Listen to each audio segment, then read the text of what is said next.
Один из самых необычных современных праздников, истоки которого лежат в глубине веков. Считается, что это самая таинственная ночь в году. Хэллоуин – это разные нечисти, сверхъестественные персонажи и яркие костюмы.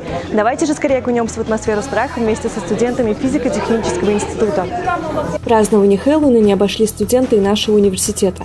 Организаторы физико-технического института решили нестандартно подойти к выбору формата проведения мероприятия.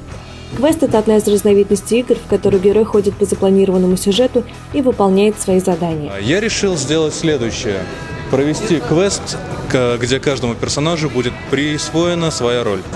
Мы 2 недели обдумывали, как этот квест сделать. То есть сначала пришла идея, первая неделя прописывали персонажей, вторая неделя прописывали их взаимосвязи, и вот так родился вот этот хаос. Ожидание и небольшое волнение самих участников перед мероприятием оправдало свои надежды. Ребята получили свои задания и даже костюмы, с помощью которых они перевоплотились в заданный образ.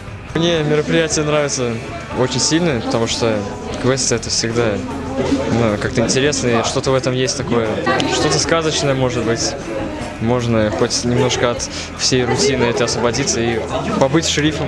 Загадочная и таинственная атмосфера праздника помогает не только хорошо провести время, но и обогатиться культурой другой страны, сплотить коллектив и почувствовать себя настоящим участником Хэллоуина. Море смеха, улыбок и восторга. Вот что получили ребята при прохождении квеста в честь Хэллоуина. Алина Шахилисламова, Ричкунов Карим, специально для Правком ТВ.